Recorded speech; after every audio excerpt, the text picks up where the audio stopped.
pernah terjadi juga ketika Piala Dunia 2006, Mauro German Camoranesi. Camoranesi Juventus. Juventus. Emang dia keturunan?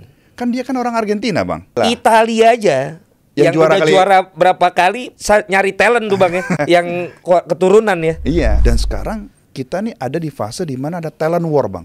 Berkompetisi mendapatkan talenta terbaik. Oke, kita berikan analogi sepak bola, Bang. Itu ada satu talenta namanya Asane Diao. Dia umur 19 tahun, kelahiran 2005. Nama Senegal ini, Bu. Nah, dia itu kalau nggak salah 18, 19, 21 bermain untuk Spanyol, Bang. Jadi dia pemain timnas U18, 19 dan 21-nya Spanyol. Kemudian dia ini hari ini baru memutuskan untuk membela Senegal. Poin saya adalah dengan semakin kompetitifnya dan talent war-nya itu, bisa jadi, Bang, kalau kita tidak pintar mengidentifikasi talenta kita diambil sama orang, Bang. Itu bisa kejadian. Dan begitu juga kalau kita cerdik, kita yang mengambil gitu kan. Matt Baker misalnya. Padahal kan dia dipanggil juga sama U18 Australia kan. Nah, itu menarik juga tuh, Bang. Ada proses untuk persuading gitu, meyakinkan dia atau gimana, Bang? Mungkin Abang bisa 2 hari kita nggak tidur tuh. Itu kan. Ya gimana tuh, Bang? Apa ceritalah. Baik pemirsa, inilah dia waktunya Japret.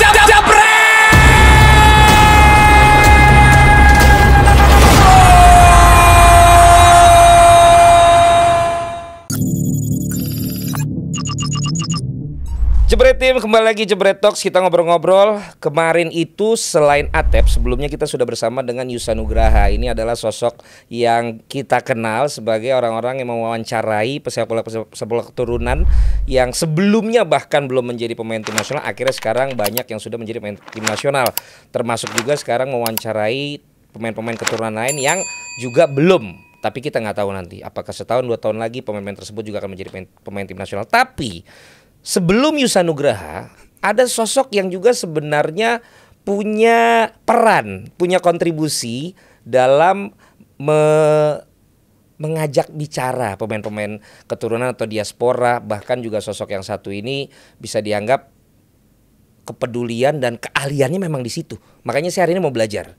Biasanya saya lebih banyak bertanya dari apa yang udah saya siapkan. Kali ini saya malah membebaskan tamu kita untuk mempresentasikan disertasi ilmiahnya kepada kita semua. Ada Bang Hamdan di Jebret Talks. Gimana, Bang, tadi openingnya? Waduh, kayak diuji disertasi sekarang. Bang Hamdan ini saya kenal dari beberapa kali kita ada acara di Kemenpora. Sebelumnya tahu namanya aja kan, tapi kita bicara sempat waktu kita nobar lawan Australia. Kemudian juga ada acara buka puasa yang tahun lalu di kediaman Pak Dito. Saya belum mempelajari beliau secara detail. Nah, akhirnya saya coba buka. Saya langsung minder, teman-teman. Biasanya kan saya di bidang olahraga ini kan sombong ya. Belaga aja kayak begini, padahal kan kita kuliah. Cuman banyak orang yang bilang, dasar lu gak mengedukasi. Dia gak tahu kita kandidat doktor. Paten. Tapi begitu lihat Bang Hamdan, Masya Allah, bukan hanya pendidikan secara duniawinya, secara rohani juga luar biasa. Beliau ini juga suka dakwah, mengeluarkan buku-buku rohani. Manusia-manusia yang udah di tepi jurang dalam kehidupan seperti kalian nih harus baca bukunya. Ya, nah ini Abang hobi kuliah, hobi belajar, hobi berorganisasi kayaknya nih Bang kalau lihat dari CV-nya. Sedikit-sedikit, Bang. Jadi aku memang kadang-kadang suka belajar macam-macam, Bang. Dari pas kuliah, ya kan kuliahnya HI, Bang. Siap, Bang. Hubungan internasional. Terus kemudian pernah juga berkesempatan di PBB juga, jadi belajar di sana. Di PBB, lihat tuh. Slow ngomongnya ya, tapi PBB. Ya. Terus kan kebetulan ya terlibat di organisasi diaspora. Ya.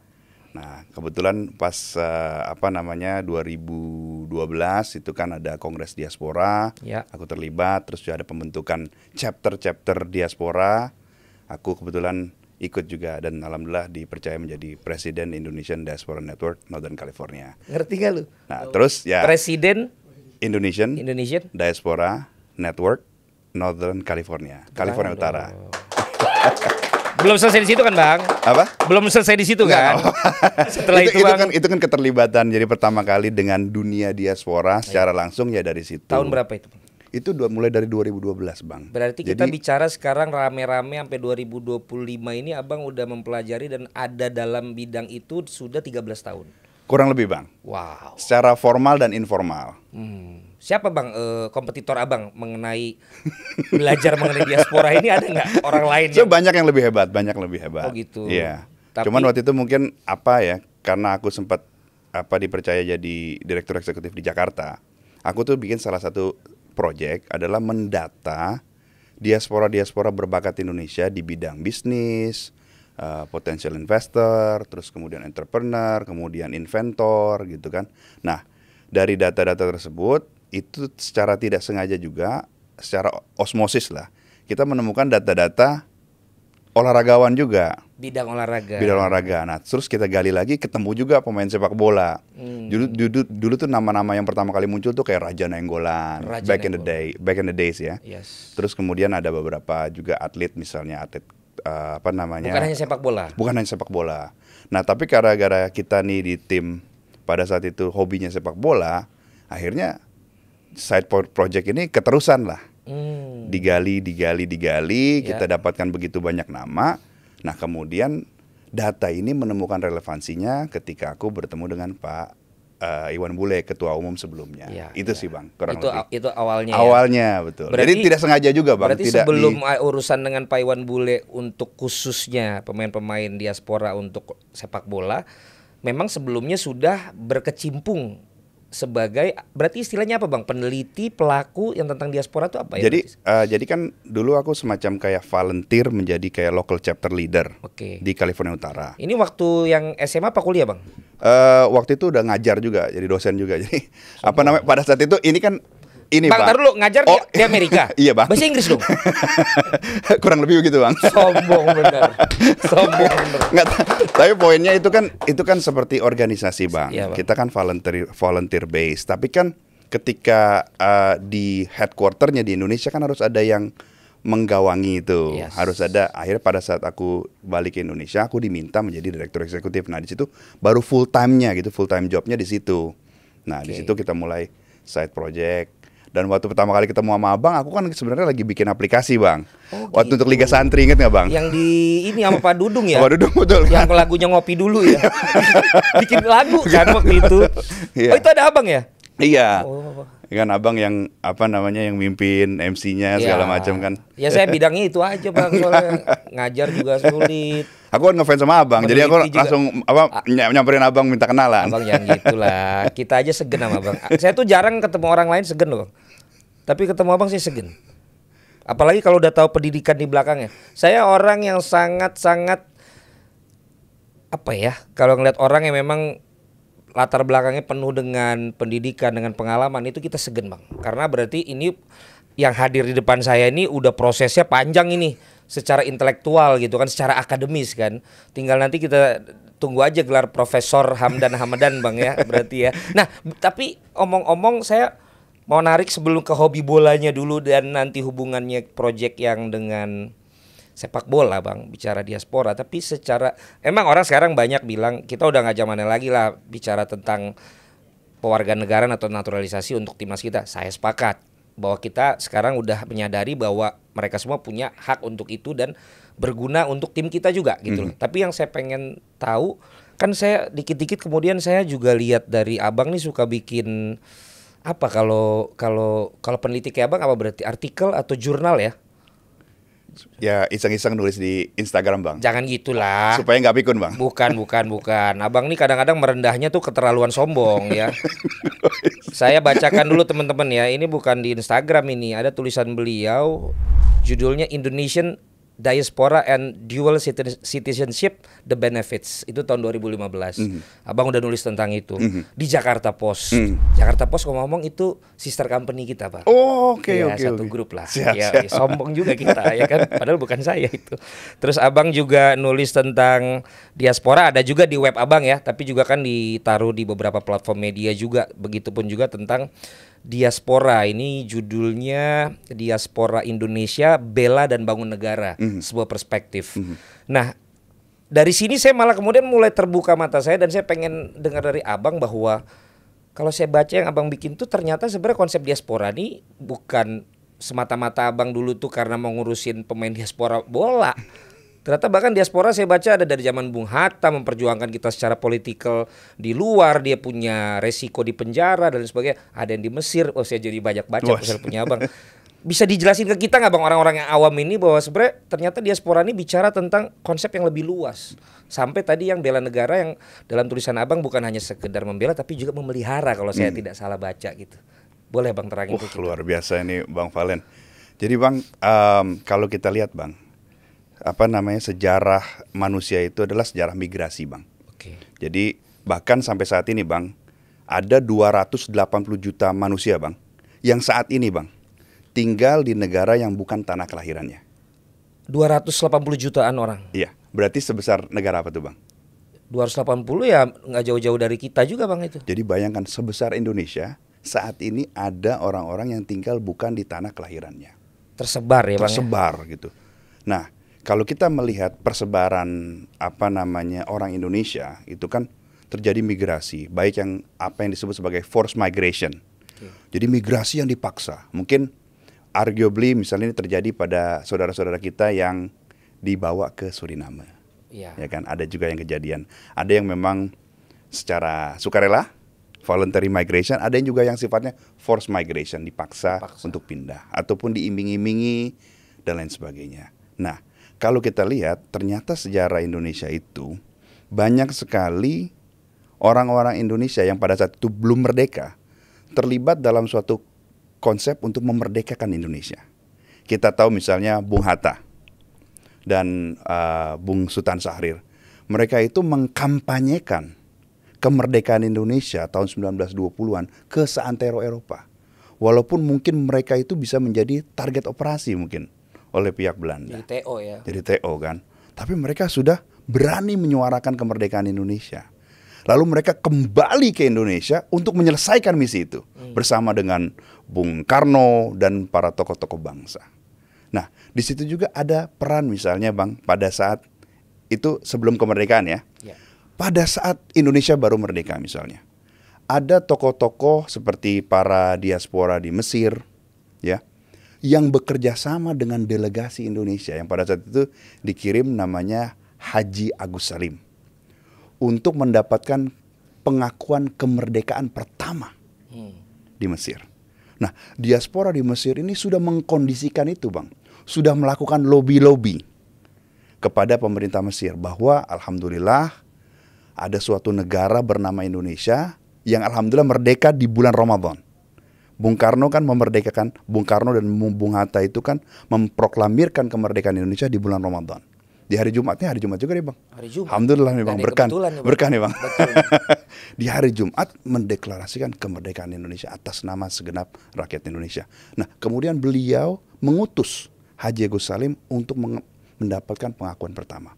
Dan diaspora Indonesia di Mesir itu melakukan, salah satunya bernama Zain Hasan yang kemudian menuliskan dalam sebuah buku, menulis bahwa kami ini berupaya untuk memastikan bahwa pada saat delegasi Haji Agus Salim dan kakek dari Bapak Anies Baswedan pada saat itu datang sehingga smooth jalannya. Dan itu terjadi. Dan di mukadimah, di pengantarnya buku Zain Hasan disebut Bung Hatta menuliskan pengakuan kemerdekaan Indonesia ini juga dibantu oleh peran orang-orang Indonesia yang telah meratakan jalan bagi delegasi Haji Agus Salim. Jadi ini kita sudah tahu nih, sebelum kemerdekaan sudah ada peran, saat kemerdekaan sudah ada peran, termasuk juga diaspora Australia. Nah, bentar lagi kita akan melawan Australia ini, ya kan? Bagaimana diaspora Indonesia, banyak pelaut-pelaut kita yang bekerja di banyak tuh bengkel-bengkel kapal ya. Begitu mendengar bahwa Indonesia sudah merdeka, mereka memboikot kapal-kapal Belanda. Sehingga kalau tidak salah itu akibatnya agresi militer Belanda kedua itu bisa tertunda bang. Jadi begitu mereka mendengar Indonesia sudah merdeka, ini sudah wajib bagi kami untuk tidak menuruti perintah Belanda karena kita sudah merdeka. Nation. Nah ini diaspora inilah yang kita kenal konsepnya sebagai extended nation. Mereka itu bangsa, tapi itu perpanjangan dari bangsa kita yang ada di luar negeri. Nah saat ini bang, jumlah diaspora Indonesia itu setidaknya 9-10 juta jiwa bang, yang tersebar di setidaknya 90 negara. 9 10 juta. Iya, 10 juta dan tersebar di 90 negara, Bang. Taunya dari mana? Pada saat pemilu kemarin. Kan ada tuh di PPLN tuh. Yeah. Itu setidaknya 90 negara dan ini sesuai dengan data dari Bank Dunia dan Kemenlu. Dari 9 juta jiwa ini, Bang, kalau kita bayangkan, Bang, itu kalau jadi provinsi, itu provinsi ke-7 terbesar di Indonesia, Bang. Iya, 9 juta ya. Hanya kalah dari DKI Jakarta. Jadi ini suatu potensi yang besar. Tapi mereka tuh yang masih pegang duit warga negara, yang ada warga negara Indonesia atau gimana? 9 sampai 10 juta itu ya roughly ada yang warga negara Indonesia di luar negeri. Oh, masih tetap WNI. Ya. Kemenlu itu suka mendefinisikan diaspora itu menjadi 3 kategori. Pertama adalah warga negara Indonesia di luar negeri yang tinggal setidaknya 2 tahun. Mungkin mereka sedang kuliah.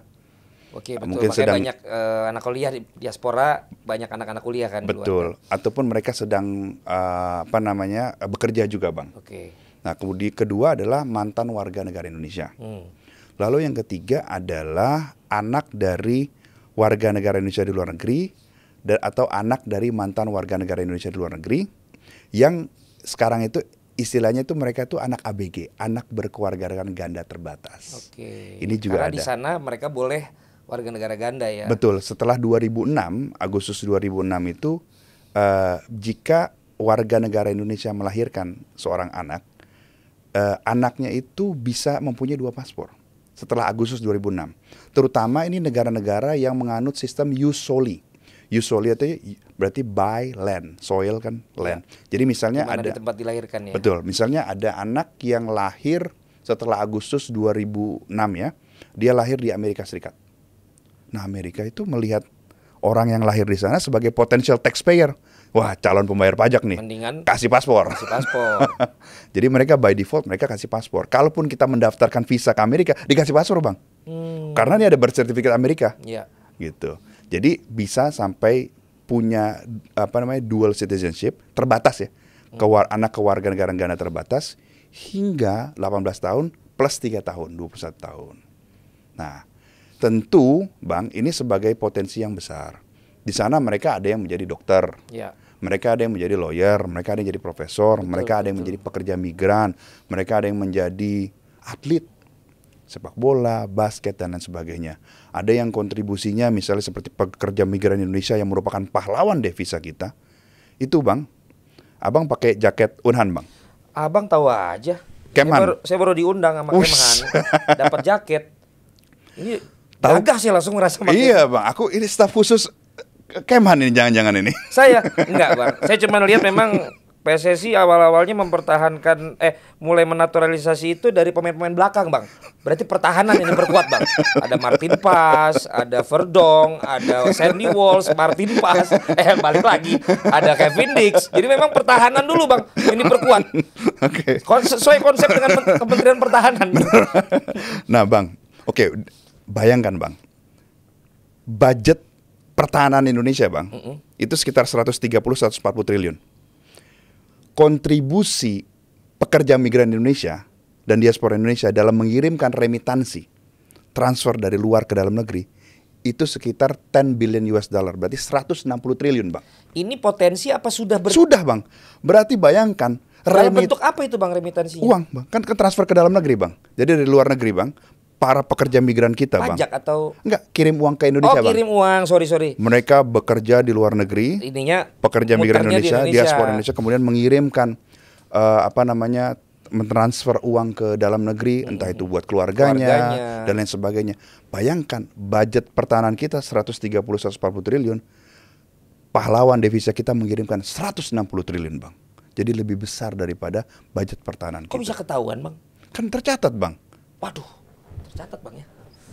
Jadi bayangkan itu dari kita ngomong secara ekonomi ya, secara ekonomi kan itu kecintaan mereka terhadap Indonesia, kecintaan mereka terhadap keluarganya, mereka berkontribusi secara finansial.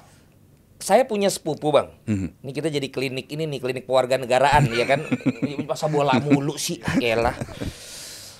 Empat-empatnya abangnya bapak saya anaknya keluar sekolah di luar negeri, Bang. Akhirnya satu yang balik di sini tetap di Freeport. 3-nya satu di Brazil. Satu ada di Filipina, satu di Amerika. Nah yang Amerika ini sekarang akhirnya jadi, saya nggak ngerti apakah dia jadi citizen sana atau gimana, tapi kayaknya dia jadi sana deh. Soalnya sekarang kalau dia kerja di sini dia yang jadi expat bang, gitu. Nah terakhir dari sosok besar di negara ini nelpon dia bang, minta untuk lu kontribut lagi lah di sini, gitu, di bidang pertambangan, karena dia expertnya di sana bang.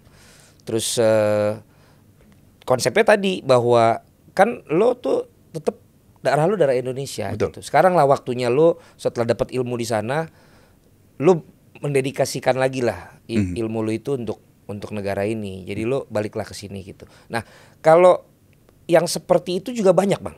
Sektor-sektor seperti itu. Kita kan sekarang ngomongnya selalu sektor bola, dan sempet dulu jadi pro dan kontra gitu loh. Ternyata sektor lain pun itu sah-sah saja dan berjalan bang ya.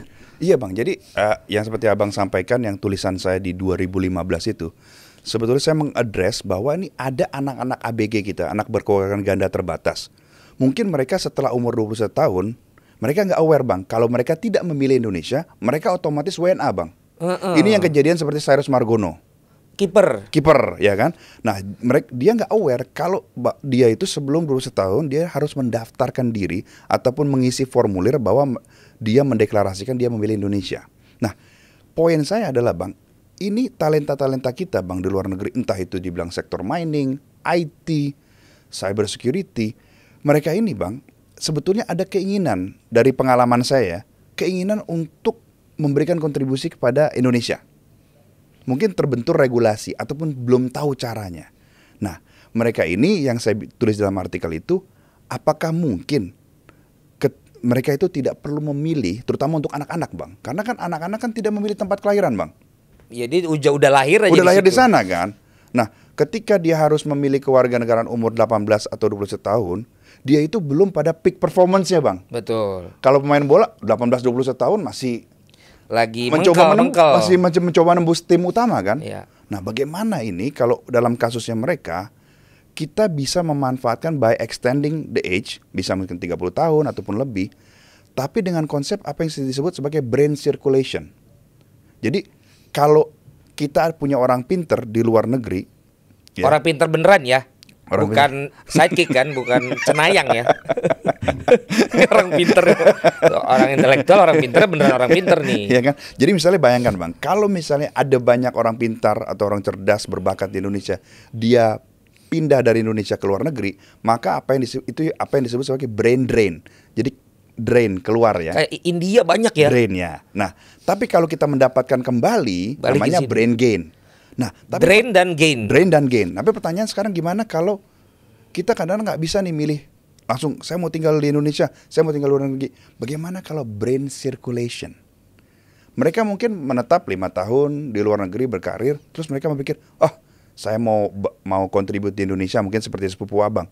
Mereka datang ke Indonesia, mendapatkan fasilitas yang sama sebagai warga negara Indonesia. Mereka bekerja di sektor yang belum banyak talenta di sana, bang. Nah, inilah yang saya tulis dalam artikel saya, optimalisasi warga negara Indonesia ataupun optimalisasi diaspora Indonesia lintas sektor. Bukan hanya olahraga, bukan hanya sepak bola, bukan hanya basket, tapi seluruh talenta, bang. Regulasi kita udah mensupport, bang. Nah, saya pikir sudah semakin terbuka, bang, untuk hal ini. Jadi kita harus bisa memanfaatkan talenta yang ada, dan dari sekarang itu kita sudah memetakan nih, seperti apa yang kita lakukan misalnya di Kemenpora ya. Kita memetakan seluruh cabur, bang.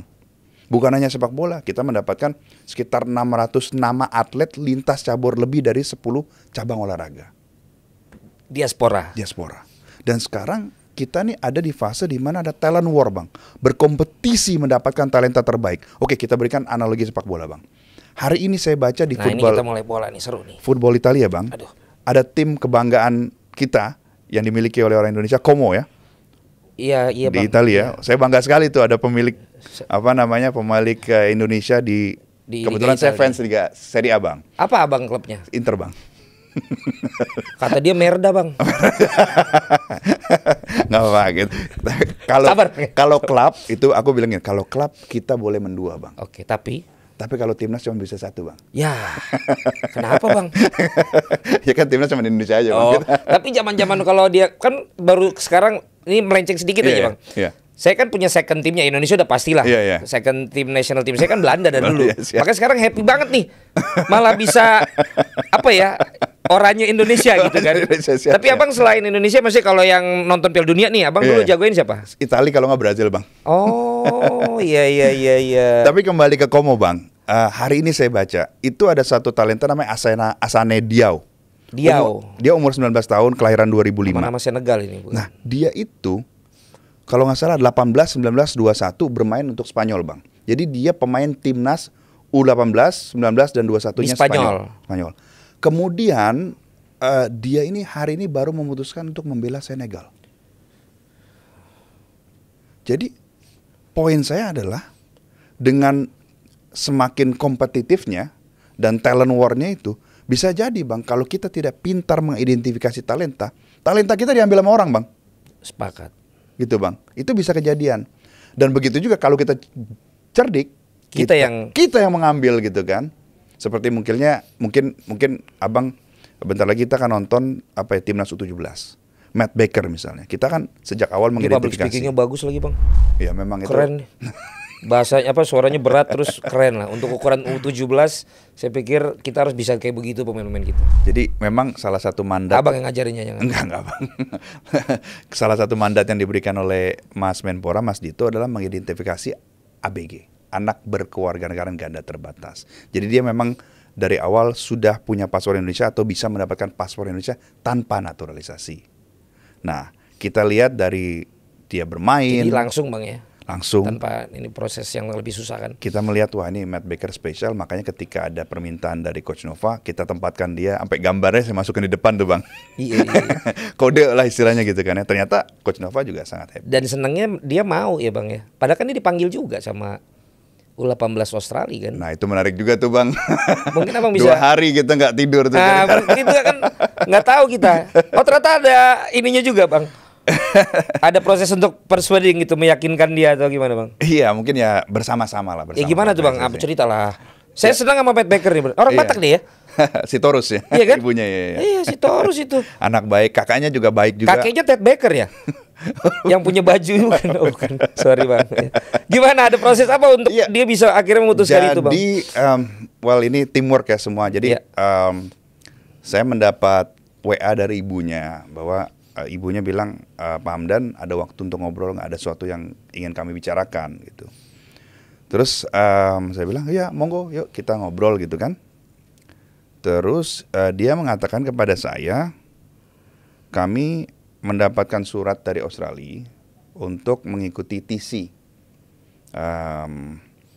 dan kami sepertinya akan berangkat. Lalu saya mengatakan kepada ibunya, izin Bu, Ibu menelpon saya untuk menginformasikan atau masih ada ruang untuk berdialog. Oh Pak, kami juga pengen dengar perspektif Bapak. Bisa nggak kita ngobrol? Oh, dengan senang hati Bu. Akhirnya saya jelaskan bahwa Matt Baker ini adalah salah satu pemain yang betul-betul dianggap potensial oleh Coach Nova. Dan pada saat itu kan Coach Nova juga asistennya Coach Sintayong. Jadi saya mengatakan juga bahwa ini transition pattern-nya ini sudah jelas, ya. Saya jelaskan bahwa statistically speaking, Bang, pemain U17 itu, kalau U17 ya, chance dia untuk masuk ke timnas senior, Bang, kalau di liga di tim-tim Eropa ya, tim-tim negara-negara Eropa, itu cuma sekitar 10-20%, Bang. Makanya kan banyak wonderkid yang nggak jadi, Bang. Itu statistically speaking, Bang. Bagaimana tadi, Bang? U17? Jadi misalnya Abang ada pemain nih, sekarang bermain di U17 Jerman. Dia tuh cuma punya chance 10-20% untuk tembus ke timnas senior. Jadi kalau misalnya di grupnya dia ada 20 pemain, itu sekitar 10%, berarti cuma 2 orang yang make it to timnas senior atau 2-4, ya kan? Nah, statistik itu akan semakin naik semakin tinggi kelompok usia kategorinya. Jadi kemudian U17 itu statistically tidak signifikan, Bang. Jadi kalau ada pemain di luar sana, adik-adik kita yang kita cintai, if you don't make it to U17, jangan berputus asa. You have the whole world in front of you. Banyak kesempatan. Nah, begitu naik ke U19, naik tuh sekitar 25%, Bang.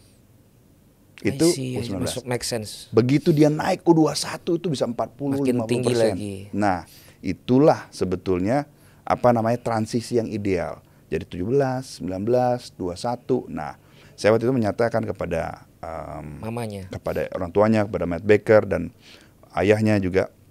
Sekarang kita semua berkawan baik gitu. Kemarin juga pas saya habis operasi ACL, beliau datang ke rumah saya juga gitu. Di sliding siapa, Bang? Nah, jadi saya sampaikan bahwa, look, ini Coach Nova asisten coachnya Coach Sintayong, dan Coach Sintayong ini suka mempromosikan pemain muda. You are on the right track nih gitu. Terus juga ngobrol juga dengan Pak Ahmad Zaki juga. Pak Ahmad Zaki juga ngobrol. Kita punya keseriusan kepada Anda. Alhamdulillah kan. Manajer timnas ya. Manajer timnas. Jadi alhamdulillah teamwork, Bang. Teamwork makes the dream work kan. Alhamdulillah ya dia bilang, oke, kita convince bermain untuk Indonesia. Dan saya pikir dia sudah latihan sekarang, sudah datang ke. Dan dia bahkan hampir sempat di U20 kan. Dia waktu itu betul terus tapi juga. Dibilang karena harus fokus ada U17. Betul. Udah di U17 dulu kan gitu kan. Betul. Artinya Jadi dia seperti U20 juga udah dilirik ya. Jadi klubnya itu mengatakan kepada dia, kamu harus pilih satu. Iya. Karena juga dia juga diminta ada waktu untuk bermain untuk klub, Bang. Iya. Ya kan? Dan di klubnya dia baru main untuk U23 sekarang, Bang. Jadi ini 15 tahun, Bang. Betul. Anak 15 tahun udah main di U23, Bang. Gokil ya. Jadi alhamdulillah nih, Bang, kita punya talenta-talenta muda yang stok semakin banyak kan semakin bagus, Bang. Iya. Ya kan? Orang Apalagi Batak, Bang. Abang orang Batak. Cimanjuntak, Bang. Iya dong. Semoga kakaknya juga bisa bagus juga. Nah, bisa, kan ada kakaknya. Ada kakaknya juga. Ini saya juga dengar ada Silalahi, Bang. Oke. Norway. Yes. Itu Abang kenal juga? Kenal. Abang nih kenal semua orang Batak ya. Tapi dia ada kemungkinan timnas Norway loh, Bang. Dia sudah dipanggil, Bang. Udah ya? Udah dipanggil ya, untuk ya. Kalau udah gitu mungkin dia lebih milih Norway kali, Bang. Saat ini, Bang. Saat ini kan seperti itu. Jadi kan memang kita udah mengidentifikasi Samuel Silalahi ya.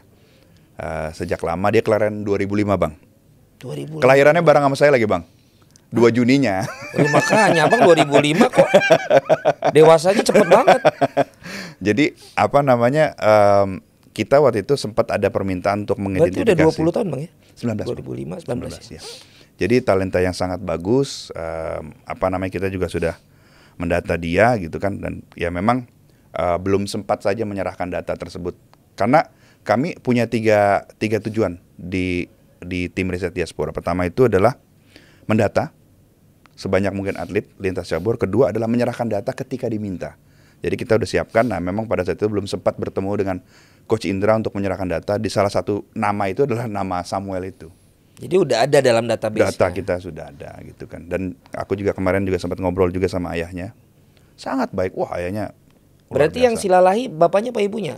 Saya pikir ayahnya, Bang. Ayahnya, Bang. Ayahnya. Berarti yang orang Batak bapaknya. Iya. Abang udah ketemu.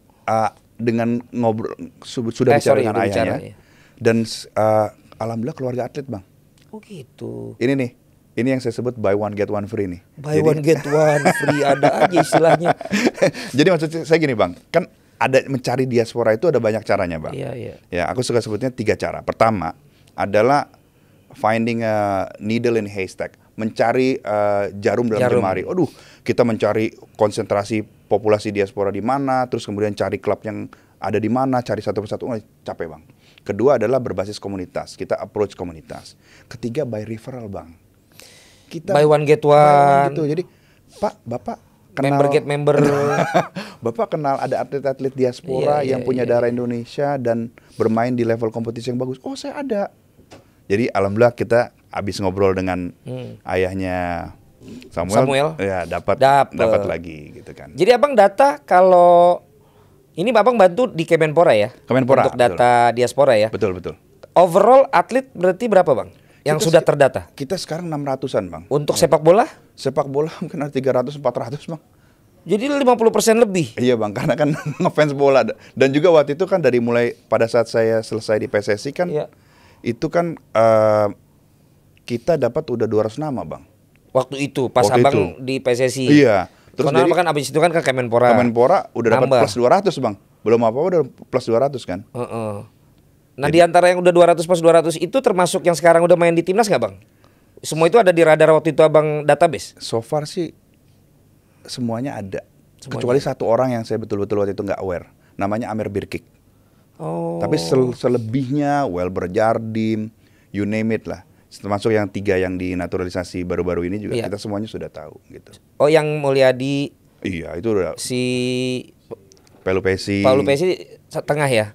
Sama back ya satu lagi. Iya, itu si Mulyadi, Emil. James itu kan ya. James. Ya. Itu juga Bang udah. Kita udah tahu semua gitu. Dan ini berarti masih banyak lagi Bang ya? Sebenarnya banyak, tapi Bang, aku tuh dikasih mandatnya fokusnya di ABG Bang. Anak berkewarganegaraan ganda terbatas. Sekaligus baru gede. Karena kan saya dengar juga ntar, wah ini generasi akan habis nih. Iya. Kalau apa namanya, ada aturan nih soalnya kan di FIFA kan. Betul. Sampai level setelah nenek nggak bisa ya? Iya, betul. Gitu loh. Jadi aku sempat sampaikan ini di satu podcast dengan Coach Justin kalau tidak salah. Jadi kan kita migrasi yang besarnya itu pada saat tahun 1940, 50 sampai ke 60 ya. Nah, sekarang ini rata-rata kalau kita cek aja yang dinaturalisasi saat ini, rata-rata itu kan diambil dari jalur kakek atau nenek. Iya. Ya kan? Yang dari jalur ayah tuh sedikit, kalau nggak salah satunya Saint Patinama. Ya. Tapi selebihnya kakek dan nenek. Jadi poin saya adalah secara umum Bang, setelah 10 tahun dari sekarang, 10-15 tahun dari sekarang, itu tuh akan semakin sedikit. Bukannya tidak ada ya, karena kan ada migrasi yang baru-baru ini juga kan. Tapi akan semakin sedikit. Karena waktu itu ramenya pas di era di itu. situ. Misalnya sekarang kita analoginya gini. Misalnya dulu dari 100 diaspora kita di sana, ya, 100 diaspora kita di sana, itu ada misalnya 30% yang jadi atlet sepak bola misalnya gitu ya. Ya. Berarti kan ada 30. 30, ya kan? Nah, dari 30 itu ada 10%-nya lagi yang jago ya. Ya kan nggak semuanya sama. Nggak sama kan? levelnya. Nah, jadi ada 3. Ada 3. Nah, sekarang nanti 10 tahun 15 tahun lagi itu tuh mungkin angkanya tuh sekitar 40-an. 40 dikurangin 10%-nya udah 4. Nah, gitu kan itu udah mau dibagi 0,4 tuh Bang. Iya, karena makin sedikit. Makin sedikit. Jadi itu kita berbicara poolnya. Kecuali yang jagonya makin banyak Bang. Nah, itu lagi. Nah, itu misalnya kalau misalnya itu terbalik begitu, alhamdulillah gitu kan. Jadi banyak opsi. Tapi poin saya adalah kalau kita lihat patternnya, ini akan jumlahnya menurun. Tapi ada migrasi yang misalnya ke Australia, itu kan migrasi yang terjadi misalnya tahun 98 ya, ataupun awal-awal tahun 2000-an. Nah, ini 98 kejadian misalnya seperti itu. Waktu itu ya. Ya kan? Nah, ataupun setelah tahun itu 2000-an. Itu 98 paling banyak ke Australia, Bang? Enggak, misalnya salah satunya contohnya aja. Aku juga kepikiran iya juga ya. Soalnya Australia kan paling lumayan dekat ya waktu itu. Betul, karena ada juga yang ke Amerika dan lain sebagainya.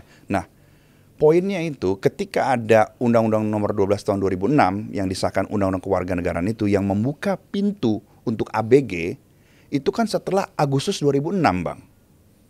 Gitu. Tadi Abang bilang ya. Iya kan?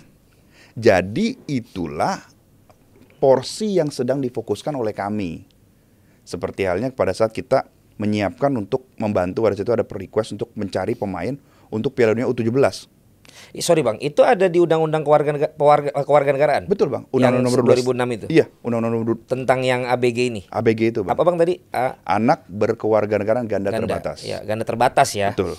Oh jadi dia bisa, kalau dia bisa langsung dianggap bukan yang melalui proses yang seperti biasa? Betul. Jadi kan kita misalnya kita ada pemain kayak Elkan Bagot. Elkan Bagot kan anak berkewarganegaraan ganda terbatas Bang. Ya kan? Begitu juga Welber Jardim. Ini yang saya bilang waktu itu kita kan yang pemain Brazil ya? Iya. Kan waktu itu kita mendapat kabar gembira tuh Bang, bahwa kita akan meng-host Piala Dunia U17. Terus saya mendapatkan perintah dari Mas Menteri untuk menyiapkan nama-nama. Karena waktu itu ada mau kunjungan Ketua Umum PSSI Pak Erick Thohir ke Kemenpora. Coba cari nama-nama pemain diaspora kita. Karena apa? Karena di bawah 17 tahun gak bisa dinaturalisasi Bang. Di bawah 17 ya? Iya kan, dia masih minor Bang. Benar. Iya kan, belum bisa merdeka dan kalau dalam bahasa Islam tuh mumayyiz. Wow. Nuansa Ramadan Bang. Benar, saya justru senang Bang. Biasanya kita kalau Ramadan malah ada ustadz yang kita undang sebulan untuk bicara tentang ada hubungannya sama bola Bang waktu itu di sini. Tapi Pak Hamdan lebih menarik. Enggak. Nah itu kan berarti kita harus cari. Bang sebentar, tadi apa dalam bahasa mumayyiz? Biar pada tahu juga. Lo berarti sambil belajar nih kita yang artinya. Jadi dia bisa menentukan pilihan secara sadar Oke, udah dan dewasa sudah gitu berakal ya. gitu ya. Mumayyiz itu. Iya. Kalau belum mumayyiz apa dia? Ya maksudnya kan masih belum Ada istilahnya belum juga, balik ada kan, istilahnya belum juga. balik kan Bang. Oh, belum balik lah istilahnya gitu kan. Saya senang kalau dapat banyak ilmu begini sih itu happy banget bener. Oke, Nah, Bang. akhirnya jadi kan opsi kita apa? Opsinya harus cari anak ABG kan. Anak berkewarganegaraan ganda terbatas. Kita dapatlah nama seperti Welber Jardim. Dan ini usianya masih muda-muda ya, Masih belia muda-muda. ya. Nah sekarang alhamdulillah kan Bang, saya terus terang sangat bahagia Bang. Bahagia karena apa? Karena kebahagiaan kita itu ada ketika melihat pemain yang kita identifikasi ternyata memang menurut pantauan pelatih dan menurut kacamata pelatih is a good enough. Ya. Ya kan? Dan bukan hanya good enough. Yang bikin kami bahagia adalah ketika mereka successfully transition Bang dari U17 ke U20. Benar. Nah, misalnya seperti yang terjadi pada Welber Jardim. Welber Jardim dari U17 alhamdulillah bertransisi ke U20 dan baru-baru ini alhamdulillah mendapatkan kontrak profesional di Sao Paulo. Tapi dia berarti Bang sama kayak yang pemain Como itu dia sampai 21 kita belum merasa aman dong ya. Iya gak sih Bang? Bener dong? Luar biasa kan pertanyaan. talent war Dalam soalnya. ini Pak Doktor memang pertanyaan. Belum Bang. Saya udah kelamaan gak saya selesai udah 2 tahun. Nah, iya Bang. Bisa jadi talent war juga kan bisa Bang? jadi talent war, Karena Bang. ini setelah dia membela tim Indonesia kemudian dia main di klubnya ternyata mungkin bagus nih. Kalau kita nggak jagain meleng dikit bahaya. Iya kan? Jadi gini Bang, regulasinya Bang. Secara umum memang ya, secara umum ya. Jadi pemain di bawah U21 ya yang bermain di level senior national team dan di grade A competition seperti misalnya kualifikasi Piala Dunia, kemudian misalnya Nations League, Copa America, AFC, itu dia hanya boleh main maksimal 3 kali. 3 kali. 3 kali. Kalau dia sudah 4 kali, maka dia terkunci Bang. Udah nggak bisa. Udah nggak bisa tuh. Atau dia bermain di international grade A tournament seperti Piala Dunia. Sampai main atau termasuk di daftar bench Bang? Dia menjejakkan kakinya bermain 0,1 detik aja Bang. Itu yang dihitung. Dia di lock tuh Bang. Tapi kalau di bench belum dimainin nggak dihitung Bang? Nggak dihitung. Oke. Jadi ketika dia itu ada turun dan bermain Bang. Pokoknya berapa detik pun Betul. dihitung. Misalnya kalau dia main misalnya di Piala Dunia. Ya. Dia main di final Piala Eropa. Yes. Ya kan? Nah, 1 detik kelok tuh Bang. Udah kehitung dalam Jadi maksimal misalnya 3. kalau case-nya Asana Diao ini, dia misalnya kan bermain senior ya untuk Senegal. Dia bermain 3 kali ya. 3 kali. Mungkin dia masih ada dalil untuk pindah Bang. Walaupun dia sebelumnya kan udah pernah pindah juga tuh dari Spanyol ke Senegal ya. Mungkin masih punya case tuh Bang. Karena belum sampai 4 kali ya. Nah, tapi mungkin ada juga yang bisa menghambat gitu kan, tergantung nanti di case-nya. Karena dia sudah pernah pindah 1 kali federasi. Nah, ini untuk menghindari gonta-ganti. Bolak-balik. Iya. Itu ada Bang maksimal bolak-balik Nah, federasi. itu saya baca dan juga saya konsultasi itu biasanya sekarang udah di lock 1 kali. Karena untuk mencegah case kayak macam seperti Jamal Musiala Bang. Si Bayern Munchen ya. Nah, dulu dia kan di Inggris. Ya, dia kan main di Inggris 15, 16 terus 17-nya di Jerman. Iya. Terus Inggris lagi, terus baru ke Jerman lagi. senior national team. Tapi at the same time ini menunjukkan bagaimana talent war ini terjadi, Bang. Dan memang ternyata ya itu terjadi di negara besar juga ya. Iya, Bang. Talent war yang istilahnya diasporanya mereka lah gitu Udah, Bang ya. Kita contohnya Capo Cannonieri saat ini ya. Capo Cannonieri, attaccante, difensore.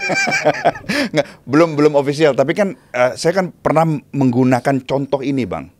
Ketika Mancini tiba-tiba bingung mencari striker, Bang. Lalu kemudian dia awalnya pernah ngomong gini, saya tidak akan pakai itu yang namanya keturunan Italia gitu loh. Pemain diaspora lah segala macam kan. Akhirnya kepentok juga, Bang. Akhirnya dia menaturalisasi pemain namanya Matteo Rategui, Bang. Rategui, pemain mana? Atalanta. Sekarang dia top skor kan? Sekarang dia top skor, Bang. Leading top scorer, Bang. Di Atalanta, Bang, dan di Serie A. Sama Gasperini. Sama Gasperini, Bang. Kelas Itali banget gue. Jadi makanya sekarang dia dekeran Capo Dia telan Cannonieri. ludah dah dulu ya si Mancini. Mancini. Dan sekarang dia I think udah 20 gol lebih ya kalau. Dia main di tim nasional Italia saat ini. Tapi kan sekarang udah gak sama Mancini, Bang. Iya, maksudnya dia masih lanjut, Bang. Maksudku di era Mancini akhirnya dia dipanggil. Dia dipanggil gitu. dan itu. dia main Bukan kalau nggak Immobile ya zaman Mancini. Dipanggil juga ya? Iya, kalau nggak salah Mancini waktu itu kurang begitu. Maksudnya Maksudnya dia mencari bang. Iya. Ya kan, apa yang disebut Oriundi itu loh bang. Iya. Ya kan, akhirnya dia panggil nih Retegui ini. Ya kan, wah kontroversi lah. Italia aja yang juara udah juara berapa kali sampai nyari talent tuh bang ya. Yang keturunan ya. Iya, dan juga kan pernah terjadi juga ketika Piala Dunia seru ya 2006. Iya. Mauro German Camoranesi itu buyutnya kan dia kan Camoranesi Juventus. Emang dia keturunan? Kan dia kan orang Argentina bang. Oh iya, Camoranesi. Buyutnya orang Itali. Oh, dia kan Mauro Camoranesi ya? Mauro German Camoranesi, betul. Abang nih ternyata beneran orang bola bang ya. Kelas ini. Cocok ngobrol sama saya nih. Itu kan terjadi. Marco Simone. Betul. Jean-Pierre Papang. Angkatan itu bang ya. Ketahuan di umurnya Dia bang. soalnya tadi Camoranesi. Bentar lagi Ciro Ferrara. Di nojop lama-lama. Tapi itu terjadi, Kelas, ya kan? Dan sekarang apa yang Dan abang udah teriak-teriak itu dari dulu bang ya? Sekarang saya tanya sekarang. Sekarang susah tanya nih deh, susah. fans Serie A ataupun fans timnas Italia, Retegui dipanggil nggak? Harus dipanggil nggak ke national team selection sekarang? Ya kalau lihat prestasinya mah panggil ya bang. Iya kan? Berarti Dia apa bang? Turunan apa deh? Argentina Setengahnya apa? Italian. Argentina juga. Betul. Jadi sekarang nih ini yang terjadi. Nah satu lagi kalau nggak salah Castro dari Bologna tuh, itu juga kalau nggak salah dual pasport tuh. Strikernya Bologna Italian itu. War juga. Nah ini Kan sama juga masih ini bang. Kalau di Spanyol bang, si Inaki siapa? Inaki Williams. Ya kan, brothers kan. Bener, Bang. Yang satu Spanyol, satu kan tetap di negara satunya tuh. Betul. Tapi intinya bisa kayak gitu bang ya. Bisa kayak gitu karena contohnya gini bang. Williams brother kan tuh. Contohnya ketika Maroko yang sukses itu. Maroko itu kan, awalnya pelatih kepalanya itu kan dicemooh bang. Ghana bang, tadi maaf bang. Williams Ghana. Williams Ghana ya. Si itu juga bang Ghana bang. Striker Belanda siapa yang main di Brasil sekarang? Ya sekarang Boateng Brothers bang, yang satu bela Jerman. Iya. Iya benar. Ya kan Kevin Prince sama Jerome Boateng kan kayak gitu. Iya kayak gitu lah ya. Nah contohnya kemarin lah yang salah satu yang mungkin jelas di depan mata kita, yaitu apa yang dilakukan oleh Maroko, yang disebut milkshake Maroko. Milkshake. Iya kan, Achraf Hakimi lahir dan besar di Spanyol bang. Iya, bek kanan itu ya. Iya kan. Kemudian dia memilih Maroko. Hakim Ziyech Belanda. Maroko depan. Belanda iya, kan. Banyak Belanda tuh di Jadi kaptennya Maroko. Iya. Ya kan. Kemudian Si Hakimi gedenya di Belanda Pak, di Spanyol, bang. Oh iya? Iya. Sekarang ada satu pemain Real Madrid bang. Diaz. Iya kan. Ruben Dias. Ibrahim Diaz yang larinya gitu ya. Itu apa bang? Maroko dan Spanyol bang. Maroko juga ya. Iya, jadi ini sudah realita bang. Nah sekarang pertanyaannya, apakah kita ingin mencoba memaksimalkan potensi ini atau tidak, gitu kan? Dan seberapa bijak kita bisa memanfaatkan ini, tapi tanpa menafikan pembinaan. Ini yang saya dari tadi tunggu-tunggu. Abang masuk ke situ nggak? Kalau nggak saya yang nanya. Karena saya bang terus terang pemilik SSB juga bang. Saya juga ingin sekali bang sebagai orang yang merintis SSB itu punya aspirasi tertinggi. Aspirasi tertingginya adalah melihat binaannya tembus timnas. Bukan hanya mendapatkan kontrak profesional, tapi bisa tembus timnas. Ya kan? Nah, abang gimana sebagai pemilik SSB melihat ini? Wah, ini suatu kompetisi, bang. Aku melihatnya sebagai tantangan. Berarti pembinaan kita harus benar-benar serius, ya kan? Apalagi mengadres apa yang kita sebut umur 8 sampai 12, memastikan basicnya itu sudah jelas, bang. Basic belajar sepak bola, first touch, passing, move, first touch and move-nya beres, bang. Umur 8 sampai 12. Jangan sampai masuk ke timnas U17 masih basic. Harus dikuatin lagi. 8 sampai 12 bereskan. Kalau 13 sampai 15, kalau saya boleh mengutip gurunya abang, Johan Cruyff, itu adalah momen di mana teknik dan taktik diperdalam. Kalau kata Johan Cruyff kan, taktik is knowing where do you need to put the ball. Ya. Tapi teknik is how you are able to deliver the ball to that position. Emang kelas tamu gua nih. Dan dia juga bilang kan, sepak bola itu simple, tapi orang susah main bola yang simple. Iya kan. Jadi ini umur 13-15 kebetulan kita juga main di insya Allah tim kami akan main di Barati, akan main di Top Youth kan. Ya itu kita udah mulai bagaimana memahami taktik. bolanya tuh harus dilempar kemana, diarahkan kemana. Ya. Nah teknik itu yang bisa memastikan akan sampai tuh bola ke sana gitu kan. Saya waktu itu ngomong sama salah satu pemain bola lah. Jadi dia melihat bahwa ini persaingan dengan ada pemain-pemain keturunan juga. Tapi akhirnya dia bilang begini ya, cuman kalau dipikir-pikir saya kesimpulannya saya jadi kayak salah lahir nih. Kata dia, saya kan nggak tahu mau lahir di mana. Kalau saya dapat fasilitas dan jenjang pembinaan yang didapat di luar yang sudah maju, dengan saya yang mendapatkan itu yang di sini yang menurut dia banyak yang harus perbaiki, itu yang membuat pemain-pemain kita ketinggalan. Berarti kan memang harus ada secara fasilitas dan juga pembinaan ini harus memang makin jelas kan Bang? Betul. Dan pembinaan itu adalah kerja gotong royong. Jadi pemerintah, federasi. Bukan merah putih Bang sekarang. Oh kabinetnya. Luar biasa Bang Farel. Jadi ya federasi, pemerintah, kemudian civil society lah. Kita yang terlibat gitu ya kita harus contribute Bang. Iya. Karena gini Bang, aku kasih gambaran. Aku pernah ketemu sama Mas Rizky Ridho. Aku tanya sama Mas Rizky Ridho, Mas, waktu kamu umur 13, 14, kamu 1 tahun main berapa game? Yang serius ya? 20 game Pak maksimum. Kita tanya sama pemain Atletico Madrid development ya, belum yang elit nih. Umur 13, 14. Bisa 40 game Bang. Pertandingan Bang. 11 lawan 11-nya bisa 30 game. Bisa 20 sampai 30 game plus 7v7 Bang. 7 lawan 7. Nah, kita sekarang matematika aja Bang. Kalau kita percaya apa ada teori yang disebut 10,000 hour itu Bang. Ya, yang dipopulerkan oleh Malcolm Gladwell kan. Walaupun bukan beliau yang menciptakan.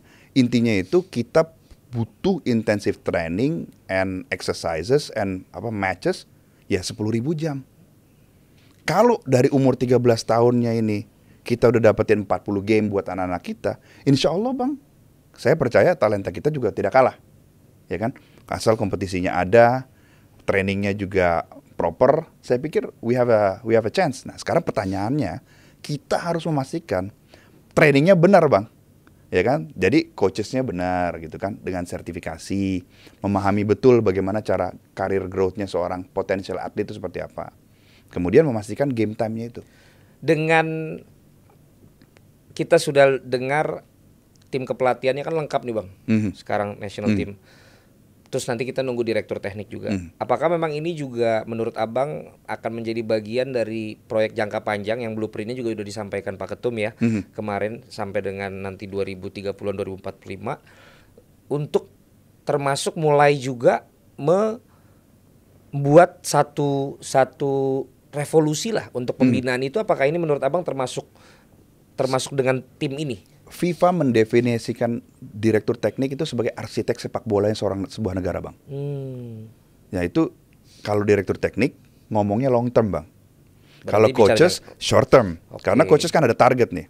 Misalnya lolos ke Piala Dunia misalnya, ataupun masuk ke kualifikasi ronde keempat. Itu coach Bang. Tapi direktur teknik adalah yang mengarsiteki, memastikan pembinaan itu akan menghasilkan talenta yang bisa masuk ke klub-klub, ke tim-tim terbaik, bisa masuk ke timnas, syukur-syukur bisa bermain di luar negeri. Gitu. Itu berarti memang ada kesana ya? Iya, saya pikir memang kita harus Bang, harus Bang. Jadi dua-duanya harus jalan Bang ya? Harus jalan, sinergistik Bang. Saya melihat ini sebagai sinergistik antara pembinaan dan pemerintah mengelontorkan banyak Bang resources untuk pembinaan Bang.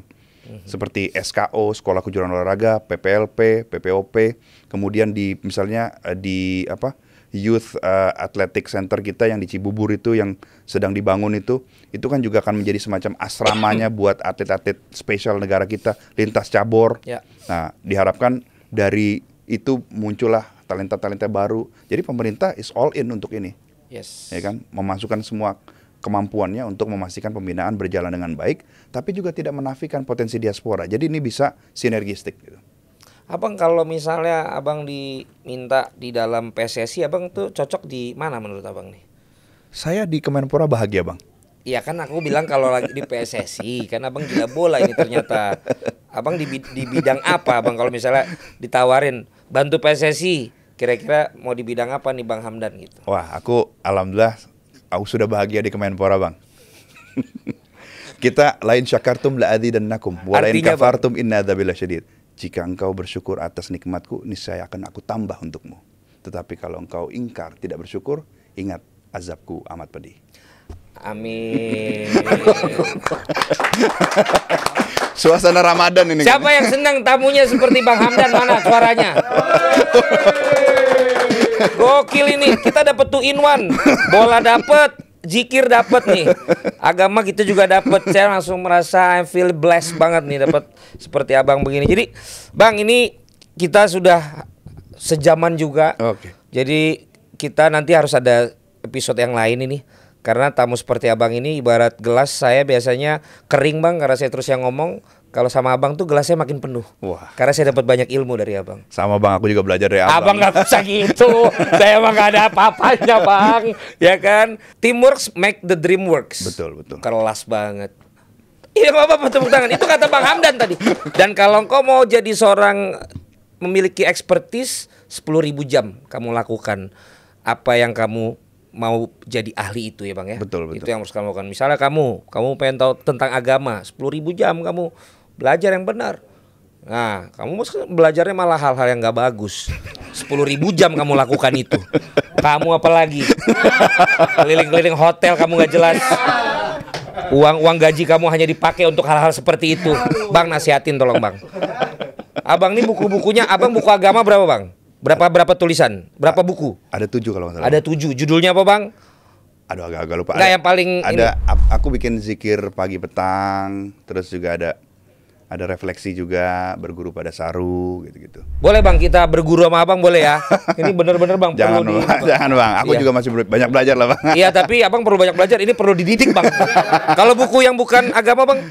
Ada beberapa juga. Apa tuh Bang? Ya, aku pernah nulis buku mengenai political campaigning juga. Bang, lawan Bahrain menurut Abang gimana nih Bang? Kayak Emile Odero, kiper debut di GBK. Jadi Emil Odero di GBK? Ini kan ya kan versi apa? Fantasy ya. Ya kan Okay. supaya welcome dia gitu Betul, kan, menjadi lebih bersemangat gitu kan. Tentu Ntar kan. Martin Pasnya insecure Bang. Aduh, gimana? Mau main di GBK. Wallahu alam deh. Backnya Bang? Backnya kan ada, kalau tidak salah ada Sandy Walsh ya. Ada Sandy Walsh ataupun Kevin Dick ya. Dick ya, ada Kevin Dick.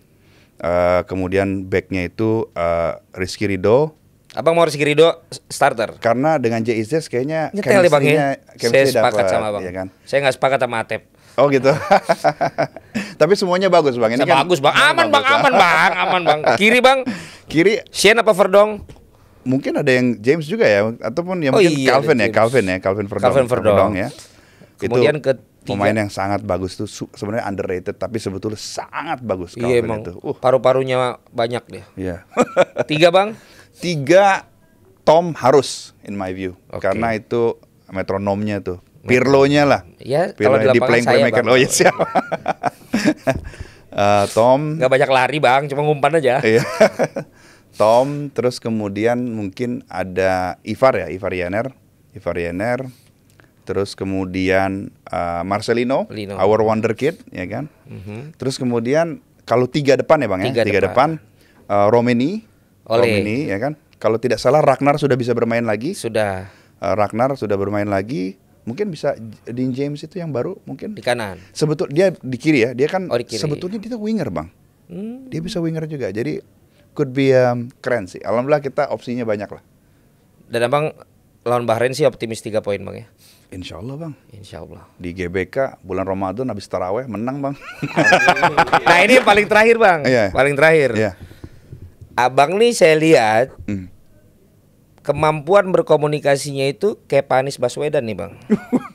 Abang nih belajar di mana Bang berkomunikasi Bang, public speakingnya Bang? Apa emang Abang juga sering look up tuh kayak Pak Anies atau? Saya mungkin sebenarnya belum pernah ada pendidikan khusus public speaking. Cuman mungkin secara otodidak saja. Tapi Abang punya benchmarknya Pak Anies atau enggak? Saya sebetulnya itu suka sekali dengan Obama kalau mengenai pidato. Obama. Oke. Banyak Abang ngambil teknik-tekniknya dia. Sedikit-sedikit lah, sedikit-sedikit. Berarti apa nih Bang tagline kita untuk timnas menghadapi Bahrain ini, apa tagline Bang? Dia kan yes we can kan? Ya kan? Yes we must. Yes we must. Kita harus menang kan Bang? Betul Bang. Abang optimis kita di 1-2 apa 3-4 nih? Apa tuh maksudnya? Peringkatnya nanti di akhir kualifikasi ini. Nah ini kan kalau mengenai timnas itu kan percampuran antara realitas dan cinta Bang. Jadi agak sedikit subjektifnya Bang. Betul. Iya kan? Betul. Melawan Brazil pun kita kan dukung Indonesia Bang. Betul Bang.